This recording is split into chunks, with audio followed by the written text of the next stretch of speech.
This is Matthew chapter 22 from the Common English Bible. Jesus was trying to be tricked by the Jewish leaders. Jesus responded by speaking again in parables. The kingdom of heaven is like a king who prepared a wedding party for his son. He sent his servants to call those invited to the wedding party, but they didn't want to come. Again, he sent other servants and said to them, "Tell those who have been invited, 'Look, the meal is all prepared. I've butchered the oxen and the fatted cattle. Now everything's ready. Come to the wedding party.'" But they paid no attention and went away, some to their fields, others to their businesses. The rest of them grabbed his servants, abused them, and killed them. The king was angry. He sent his soldiers to destroy those murderers and set their city on fire.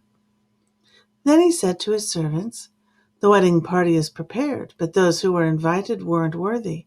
Therefore go to the roads on the edge of town and invite everyone you find to the wedding party."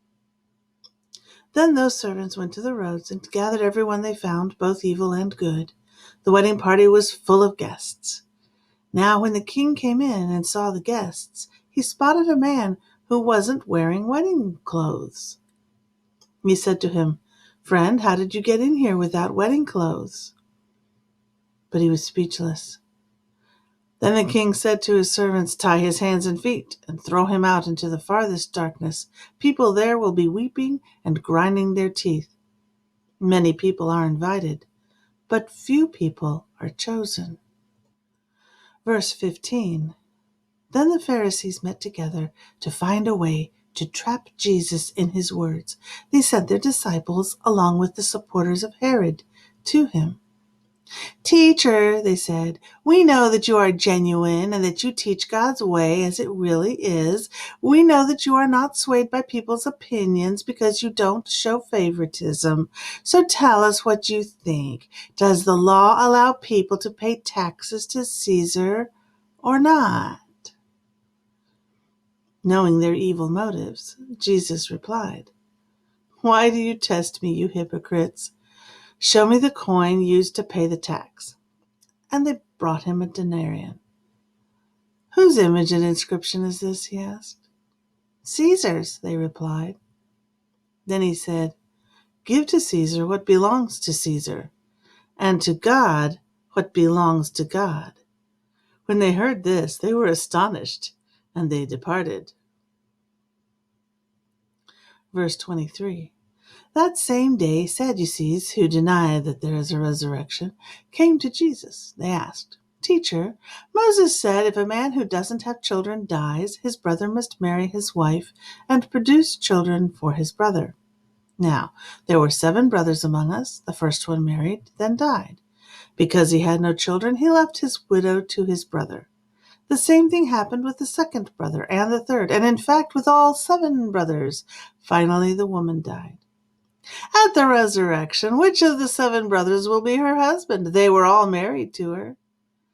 Jesus responded, "You're wrong because you don't know either the scriptures or God's power.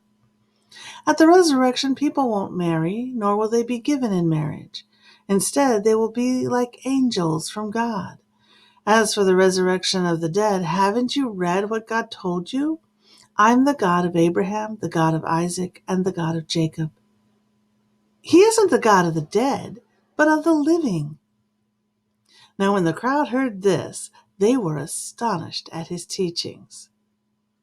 When the Pharisees heard that Jesus had left the Sadducees speechless, they met together. One of them, a legal expert, tested him. "Teacher, what is the greatest commandment in the law?"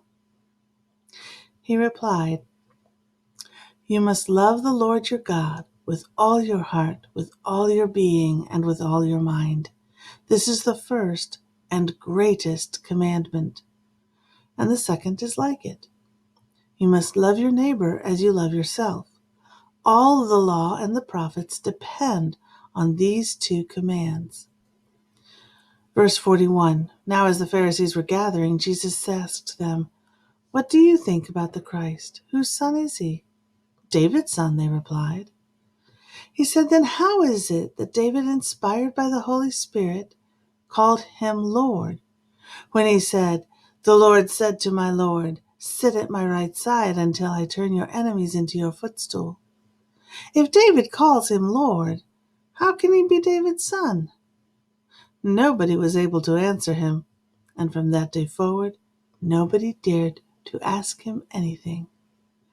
This has been Matthew chapter 22 from the Common English Bible version found on BibleGateway.com, and my name is Rosie Allen.